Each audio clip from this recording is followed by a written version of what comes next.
Price Commission? State Enterprises Commission actually is a central management agency, and we are responsible for looking at the performance of all the state-owned enterprises. Okay. We evaluate them, we monitor them, and then we give feedback. And it is also the responsibility of the Commission to report to the Presidency, Parliament, and to the various sector ministries of how the state-owned enterprises are performing. Okay. And if there is the need to intervene, we advise government as such. Okay. When you say there's a need when there's a need to intervene, what kind of interventions? Well, the law establishing the commission is PNDC Law 170, 1987, and it mandates us to look at the leadership, the board, and the planning units of each of the state-owned enterprises. So, for example, if they are not performing well in terms of their processes, in terms of their systems, and as a result of that, they are not able to turn profitability, they are not self-sustaining, then we have to intervene. And it is one of the reasons why Joe DeCarlo is here to help us intervene in some of the SOEs to be able to turn them around. If you've been listening to Honorable Seth Terquair, the Finance Minister, he's been emphasizing on the fact that all the state-owned enterprises are supposed to be self-sustaining. In other words, government is not going to borrow using public debt to finance state-owned enterprises that are supposed to be making money and paying themselves. Okay. Yeah. Well, so it looks like you manage all state-owned enterprises. Is that the case? Well, I wouldn't use the word manage. Okay. But we are the supervisory body for all the state-owned enterprises. Okay. Yes. But your task looks like it's a big one. How do you do that? Yeah, it's really a big one. And I think the framers of our law did recognize the fact that it's huge. For example, some of the state-owned enterprises that we look after, they span sectors like petroleum, energy, media, agric, industry. And so a commission like ourselves cannot have all the expertise across board. Okay. So the framers of our law recognize that and did say that we are allowed to use consultancies when necessary to help us perform the jobs that we are doing. Okay. And it is exactly for that reason that we are in partnership with the Balanced Scorecard Institute to look at how we use their framework to help our SOEs turn around. Okay. Joe? Martina?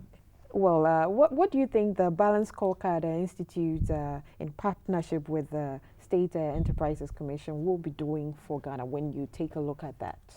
Yeah, one of the first things that we do is we look at the current existing management, performance structures, strategy structures of the state-owned enterprises and do an assessment about where they are. Okay. Some of the larger state-owned enterprises already have started some work based on strategy management and the balanced scorecard. Okay. So we'll be taking a look at assessing where they are in that in regards to our 9-step framework. For the ones that are brand new to the process, and by the way, size of the state-owned enterprise does not matter. The framework can be used for the largest and the smallest. Okay. And what it does is it builds a strategy program, puts in place performance measures that the enterprise then can self-sustain its own self going forward. Okay. Well, you mentioned 9-step framework. What are these 9 steps? Well, the first step is basically the assessment side. Okay. Second step is looking at your strategy, developing your strategy formulation. Next step is going through the performance measures that are attached to the strategy. Okay. Next is the identification of the initiatives and projects that help support the strategy. Finally, we get to a step of performance analysis. All systems need to have some type of process to evaluate, display, give management information that's actionable intelligence. And then the last 2 steps are alignment and cascading to the lower level business units of each a state-owned enterprise. And then finally we get to the evaluation side, which is management sitting down, evaluating a system on a quarterly and at least a big deep dive during the fourth quarter. Okay. When all of these is achieved, how do you think the country as a whole, Ghana, will benefit from your partnership? I think the framework and the process and the facilitation, and the key thing is we don't come in and build a system for them. Sure. We facilitate each state-owned enterprise to build their own system. And the benefit at the end is that there's value creation that goes from the lowest level all the way to the top strategy. And once that value creation engine has been started, the business can then begin to self-sustain itself and move it forward to what it needs to do in future prospects going down the road. So in this case, in the future, even when the business is experiencing challenges, they can sail through themselves without having to rely on. Exactly, and the system, once developed and initiated, they can then get actionable information back saying the path we're going on one particular initiative or project is working. Maybe we have to make some process changes on some other initiatives or projects. Okay. Joe, I'm sure a lot of our viewers are seeing you or watching you for the first time. Can you tell us about some of the work you've done so far elsewhere? Yeah. The framework, as I said, is applicable across all size organizations. For instance, one of my local clients is Cisco, the networking and switches and everything that powers the internet, or to use their term, the Internet of Everything. Sure. A very ultra-large corporation. I've also got a small startup that's within about 30 miles of my home in San Jose, and they are a construction property management with only 20 people on their staff. 20 people. So, and other large ones here locally, Volta River Authority is also a very big user of the Balanced Scorecard already. We've done full health systems implementations in the country of Ethiopia with the Federal Ministry of Health.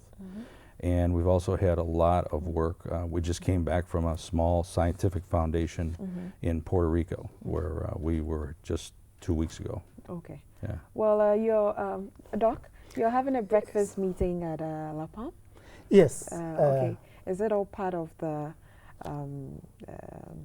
scorecard, Balanced Scorecard Institute's partnership with you, or is something else? Indeed, it is part of our collaboration with the Balanced Scorecard Institute, and this is the launch of a program where we eventually intend to bring all the state-owned enterprises on board. So tomorrow is going to be the launch. Honorable Rashid Pelpo, who is the Minister of State in charge of the SOEs, will be present. The Finance Minister will be there, because at the end of the day, the Ministry of Finance, on behalf of government, is the shareholder, is the main shareholder of all the state-owned enterprises. So when they make profits, the dividends go to the Ministry of Finance. State Enterprises Commission's job is to ensure that these SOEs operate in such a way that they're able to make the profits, and then the state will benefit. And you did ask for one of the benefits. Indeed, once we're able to make these companies self-sustaining, it means that they will operate at efficient level, they will be profitable, they can then expand and create more jobs. And of course, you know the need for employment in this country. So tomorrow at La Palm, we're going to launch these performance evaluation framework, and we're going to have all the CEOs and board chairs present. And from then on, then we'll go to the individual units level to try to provide the training for the Balanced Scorecard framework, with the hope that once that is done, and implementation, remember this is just a framework, it is implementation of the framework that is the key. So once we ensure implementation is done appropriately, then we can expect to see the results that we desire. Doc, it's good you mentioned creating employment, because when I looked at the cut and cost part of it, I thought maybe it would mean downsizing too. Well, when you talk about, you see, for me as a person, creating jobs will have to be relevant jobs. Okay. I have had occasions to say that in some of the SOEs, some of the people actually need retraining. Okay. In their current state, you can't really use them for some of the jobs that we need to use them in the age of technology, because most of the systems now are IT driven. Okay. And there are some people in some of the SOEs who themselves, given the opportunity, will say, pay me off and let me retire. Okay. So for those people, why not?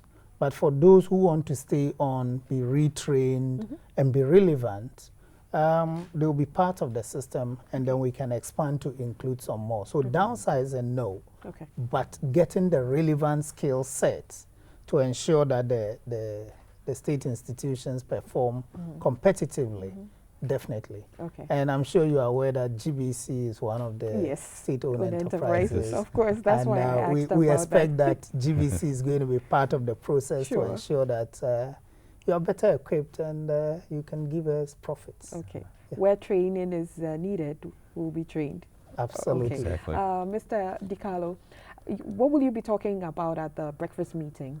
We're going to give the attendees an overview of what the phase process is for building strategies that we've designed with Dr. Camynta and his team to roll out to the enterprises. And also we'll be talking about the schedule, the first set of trainings that I think we're looking at sometime about mid-July to start on those. And then taking them through the steps of the process so that they can understand exactly what they have to do in terms of commitment, in terms of manpower and resources to work with us and our consultants when they come in to work with each of the SOEs. Okay. When do you think we'll be able to see the results from this initiative? When can we start seeing, you know, what is going on and the benefits? When will they be visible to us? Well, building a strategy management and performance system based on the balanced scorecard, you can do the mechanics work, I call it the mechanics work, the development and the build, in a relatively short period of time. But it takes 1 to 2 years for the scorecard to actually start getting ingrained into the culture of the company. But because we're going to be starting to use an automated system to help put that in place, they'll be able to start doing the measurement of their performance indicators and their projects probably within about 6 to 9 months.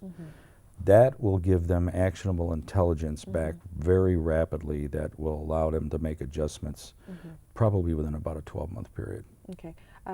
Joe, I just want to ask you this. In an organization or institution where productivity is not measured in maybe like a factory, how many boxes you carry and all that, but this is the service or the work you do, how do you measure productivity and how do you do that?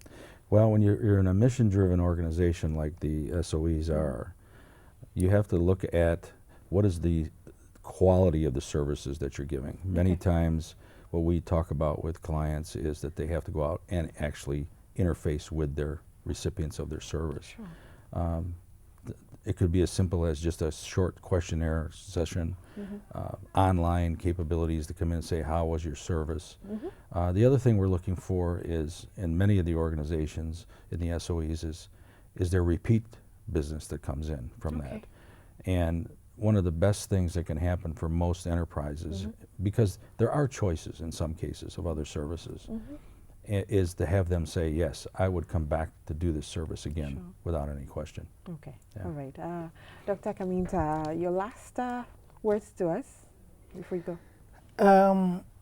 The Office of the President is very much interested in seeing that our SOEs become very efficient and they turn around to provide the sort of services that we need. I'm sure GBC has been complaining about your electricity bills going up because now collection is taking place. Yes. Before, a lot of state institutions were not paying electricity. A lot of people don't pay water bills. the services that some of these SOEs provide are vital to our very existence. And these things come at a cost. So as a society, we need to support them by making sure that we pay what we are supposed to pay. We don't do illegal connections and that sort of thing. And also to patronize the products that are made in Ghana. For example, Gihog Distilleries is one of the SOEs. And so if we patronize our own local drinks, then we are supporting the businesses that feed ourselves. And then they can expand and provide more employment in this country. So our aim is to ensure that we empower the SOEs with the necessary processes, the necessary framework for them to be able to be relevant to the country and provide economic growth. Doc, I have something else to ask you. If you're trying to get the SOEs to stand on their feet, be on their own without depending on government, some of them find themselves in debt. Wouldn't it be advisable to get them out of debt before you let them do that? Oh, it's a multi-pronged approach. It's not as if suddenly you are going to say you are on your own, go and don't come back. Now, one of the things that Honorable Setapo has been saying that for the SOEs that cannot borrow on their own balance sheets, he has this facility called on-lending. So the Ministry of Finance can on-lend, but then the money will be treated as though the SOE has borrowed it. And therefore, you have to show that your own revenues can pay back the money that you have borrowed. In that case, you become responsible. But it's not as if they are going to be left on their own in the cold. All right. Thanks so much for coming through this morning to share this wonderful news with us. And you're welcome to Ghana. And I hope you have a successful meeting in the country. I think we will, Martina. All right. My